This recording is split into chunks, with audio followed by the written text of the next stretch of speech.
Hello everyone, welcome to my channel about writing stuff. My name's Camille and today we are talking about the one topic that no one can really seem to pin down, and that's character voice. Since no one can pin it down, I thought I would give it a shot and kind of give you guys my go-to tips on how to focus in on character voice.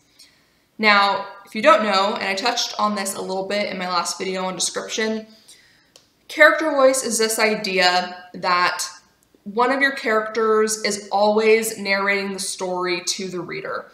Whether you're writing in first person or third person or omniscient, the words on the page and when the reader is reading the story, we're always in the head of a character. And how that character sees the world, interacts with the world, the little comments that, a character would make on a certain topic or on a certain thing, all of that stuff is present. All of that character's experiences and motivations and passions and things like this color the narration. You as the author are just the vessel. The story isn't about you. Well, if you're writing nonfiction, it's about you, but I'm talking just about fiction.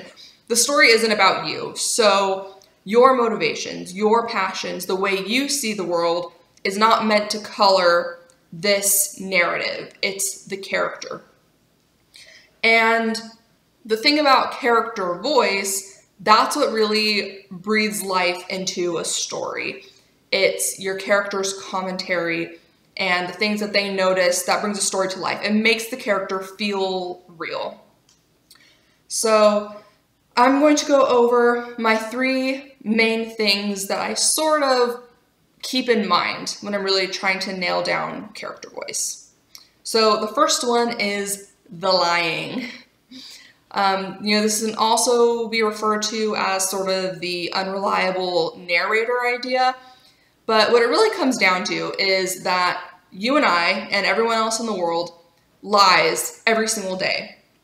Whether it's you get home from work and someone asks you, hey, how was work today? And you say fine, even though it's shitty, that's a lie. Or if someone asks you, hey, do you have that assignment I gave you? And you say, oh yeah, I just need to find it, when really you forgot, that's a lie. Or if you're irritated at someone and they say, hey, is anything wrong? And you say, no, that's a lie. And these are all examples of small lies, but everybody lies. And I love this idea because in a story, your character is telling the story to the reader. And to make your character feel like a real person, that character can lie. That character can lie to the reader. Let's say you're writing a story about a character who has depression, and your character says in the narrative, I was having a bad day, but I'm used to it.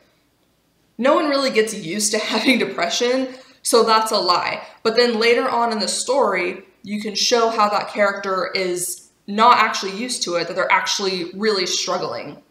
And that's a powerful thing. That makes the character relatable, and that immerses the reader deeper into the story because it feels like a real person is telling you their story. It feels real, and that's a very powerful thing.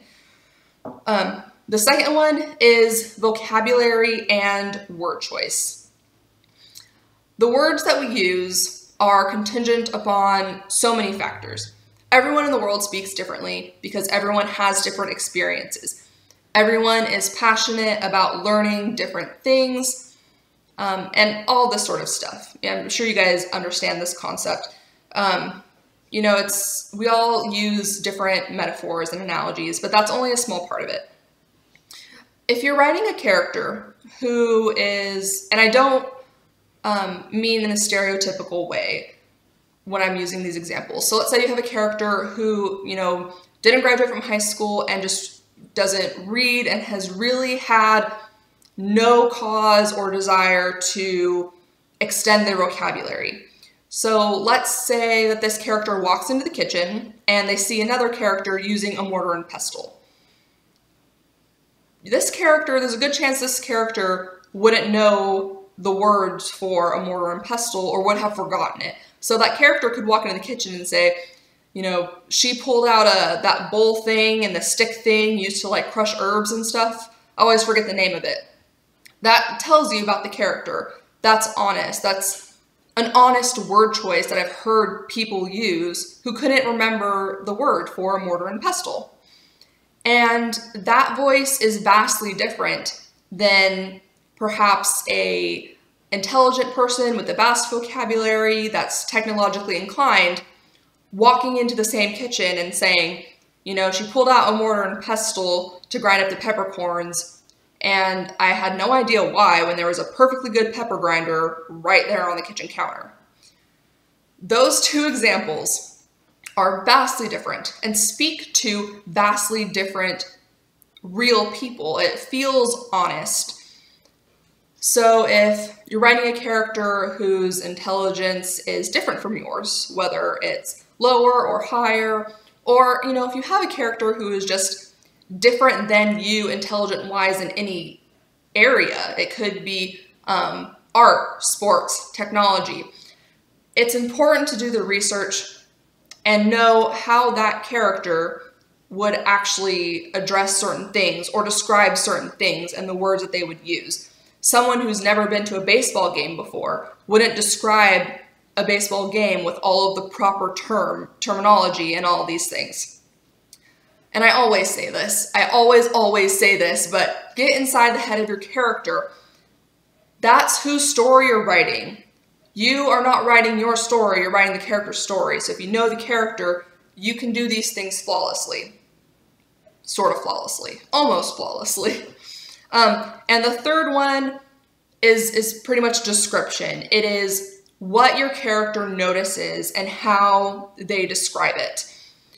Too often I have walked into a room and noticed the art on the wall, and I was so entrenched by the art and I'm so passionate about it that I didn't notice that I stepped in something, or I didn't notice the spider crawling around on the floor.